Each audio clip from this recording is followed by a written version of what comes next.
everyone, it's DJ with Keller Williams Realty, downtown St. Pete.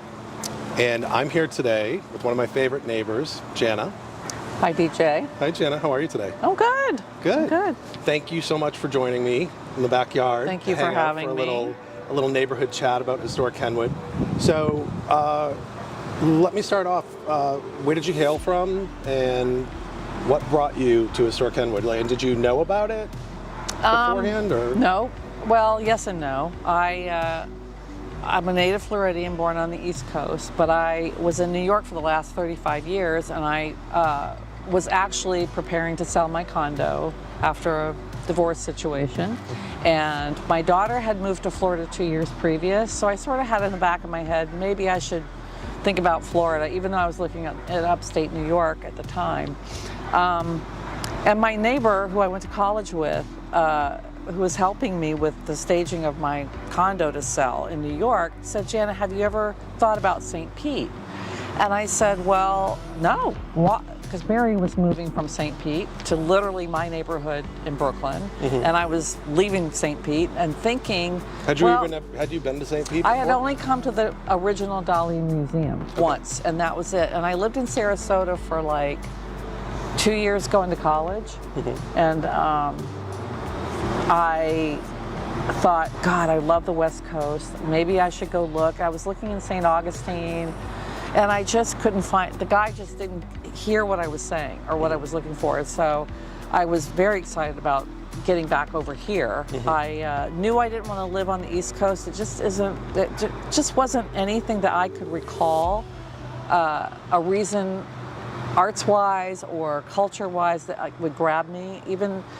And I didn't want to live in Miami. I knew that. So I thought, well, I remembered that Sarasota was kind of old. I thought, I don't think I want to go back there. But I thought, all right, I'll give St. Pete a crack. Well, when I first got here, I saw the murals downtown, and I was like, that's it. You were home? That was like, that's it. That's what I want to do. So my criteria for homes had changed. I have my whole objective from the East Coast to the West Coast changed. I went from wanting to do Airbnb in a larger building or home to wanting a bungalow. And so one of my friends from New York, ironically, that lives in Seminole Heights, Tampa, said, Jana, have you ever heard of Kenwood? And I said, no. He goes, well, tell your realtor to show you around Kenwood. So they did. And I'm here. History. This is it. I'm home. Well, touching on a word that you just mentioned a moment ago, the arts. So the Historic Kenwood has an Artist Enclave designation.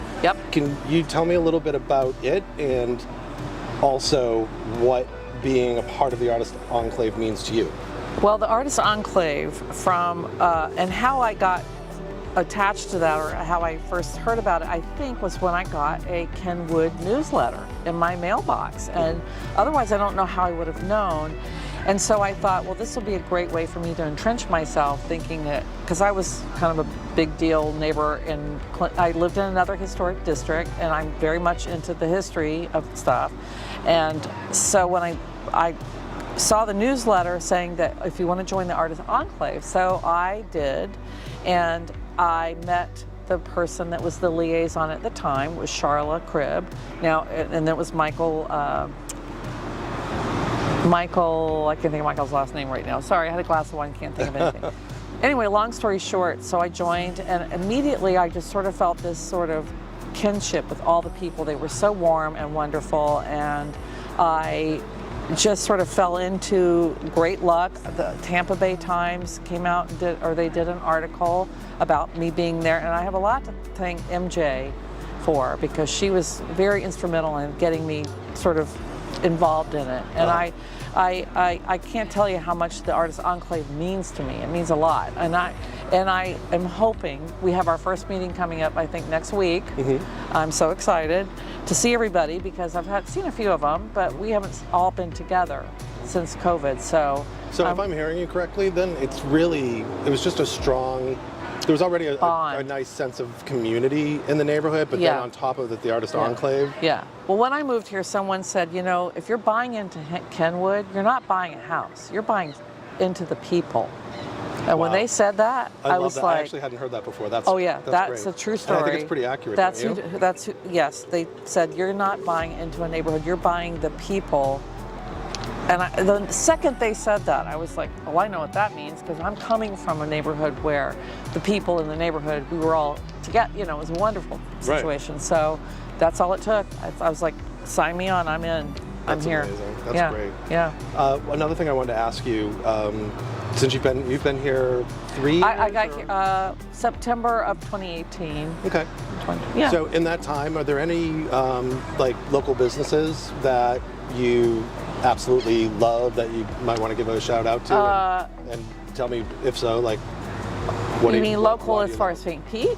Yeah, St. Pete. Oh, sure. Oh, yeah. Out on Central, there's some lovely places here in the Grand Central District, which is opposite of Kenwood, is the Blue Cottage. Yeah. Jerry's place is great, and my friend Bijou has a shop here. She's new in this neighborhood, and it's just wonderful. I have my first 2 pieces at Jim Woodfield's gallery. Congrats, that's this awesome. Past week. I'm gonna have to go in and take a look. Yep, got 2 pieces in there, and so it's exciting. I can't, wait to see where we grow from here. That's fantastic. Yeah. Well, thank you so much. I appreciate you taking the time out to hang in my backyard and thank you. Talk a little bit about why it's a great neighborhood and why we love it.